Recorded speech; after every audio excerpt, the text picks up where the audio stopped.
He was no ordinary student. On the surface, he was just another face in the crowd, a new transfer student trying to find his way around campus. Dressed in casual clothes, a hoodie and jeans, he blended in perfectly with the thousands of other college students. But beneath this unassuming exterior was an elite undercover officer, a man on a mission of national importance. His name was a secret, his purpose known to only a select few. He was here to protect someone very special, the president's daughter, who was enrolled at this very college, trying to live a normal life away from the public eye. To get close to her, he had to become one of them. He enrolled in classes, carried textbooks, and navigated the maze of lecture halls and dormitories just like everyone else. His first few weeks were isolating. Nobody paid him much attention. He was just the quiet guy in the back of the class, the one who kept to himself. The other students were too caught up in their own worlds of parties, studies, and campus drama to notice him. For them, he was a nobody, an unknown. And for him, that was perfect. Anonymity was his greatest shield. It allowed him to observe, to listen, and to map out every potential threat without drawing any suspicion. He memorized the campus layout, identified blind spots, and discreetly monitored the people who came and went. His life was a constant state of high alert, hidden behind a mask of collegiate boredom. Then one day, everything changed. Chaos erupted when a fire alarm blared through the halls of the science building. Thick, black smoke began to pour from a laboratory, and panic set in. Students screamed and scattered, running in every direction. Amid the confusion, he remained calm. His training kicked in instantly. While everyone else was running away from the danger, he ran straight into it. The fire had trapped a group of students in a classroom on the second floor, their escape route blocked by flames. Without a second thought, he broke down the door, his strength surprising everyone. He guided them through the smoke-filled corridors, showing them a safe path he had already scouted in his mind. He went back in again and again, pulling dazed and coughing students to safety until the last one was out. He was just a ghost, a swift and decisive presence in the middle of a disaster. When the firefighters arrived, the danger had passed, and the campus was buzzing with a new name. Who was this mysterious hero? The quiet transfer student was suddenly the talk of the college. He became an overnight sensation, a local celebrity. Students who had once ignored him now wanted to be his friend. They clapped him on the back, invited him to parties, and praised his bravery. He accepted the attention with a polite but distant smile, never letting the fame get to his head. His mission was still the priority. All this newfound popularity was just a tool, a means to an end. It gave him the social access he needed, the opening he had been waiting for. Now, he was no longer an outsider. He had a reason to be everywhere, to talk to anyone, and most importantly, to finally get close to his target. Among the crowd of his new admirers was the one person he needed to be near.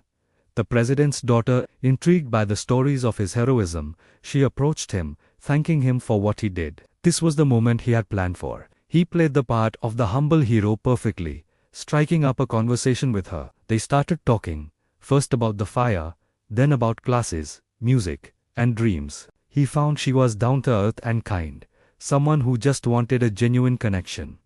A friendship began to blossom. They studied together in the library, grabbed coffee between lectures, and took long walks around the campus lake. He was careful, always maintaining his cover, but he was also genuinely starting to care for her. He learned her routines, her habits, and her fears. This proximity allowed him to make all the necessary arrangements for her protection, subtly steering her away from potential dangers and keeping a watchful eye on everyone around her. As days turned into weeks, their bond deepened. The lines between his duty and his feelings began to blur. Their friendship, built on shared laughter and late-night talks, slowly and naturally evolved into something more. He saw the real person behind the title of president's daughter, and she saw a kind, brave man she could trust completely. They fell in love, a secret romance hidden in plain sight on the busy college campus. He knew falling for her was a complication he couldn't afford, a risk to the mission. But his heart had made a choice that his mind couldn't overrule. His mission now had a dual purpose: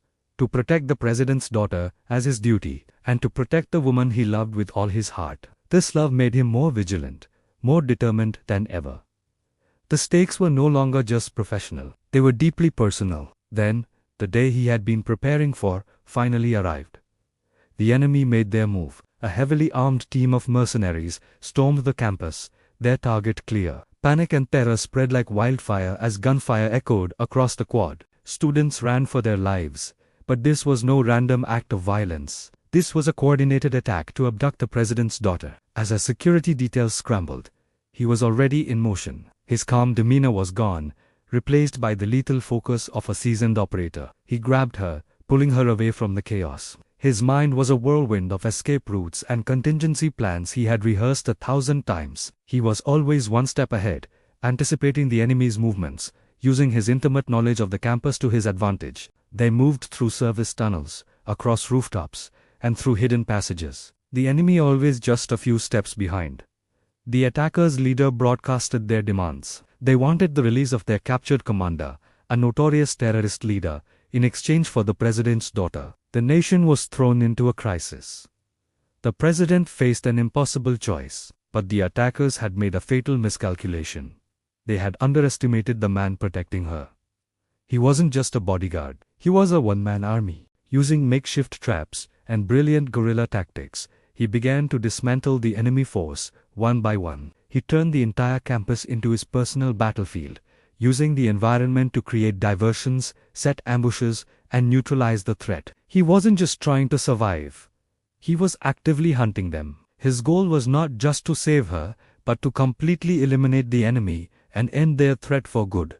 He fought with the ferocity of a lion protecting his own. The final confrontation took place in the main library. He had lured the remaining attackers into a trap. In a climactic showdown, he faced their leader, a brutal and skilled mercenary. The fight was intense, a brutal clash of skill and will. But he fought with something more than just training. He fought with love and a fierce determination to protect the future he envisioned with her. He outsmarted and overpowered the enemy leader, saving her and crushing the organization's last hope. By the time the special forces and tactical teams stormed the college, the battle was already over. They found the campus secured, the enemies neutralized, and the president's daughter safe and sound, standing beside her mysterious protector. In the aftermath, as medics tended to the wounded and officials secured the scene, the truth was finally revealed. In front of the president's daughter, the college staff, and the assembled forces, he stood tall as his commanding officer officially identified him. The quiet, unassuming student was one of the nation's most decorated covert officers. A wave of shock and awe spread through the crowd. The students who knew him could hardly believe that their quiet friend was a national hero. The president's daughter looked at him, not with shock, but with understanding and pride. She finally understood the depth of his character and the secret weight he had been carrying all along. Everyone praised his incredible bravery and flawless execution of his duty. In a public ceremony, the president himself awarded him the nation's highest honor for valor. But the greatest reward came after. In a symbol of patriotism and a gesture of profound gratitude, the president gave him his blessing, entrusting his daughter's happiness to the man who had risked everything to save her. Mr. Unknown had not only completed his mission, but he had also found his own future. Thanks for watching. Make sure to like and subscribe for more amazing stories.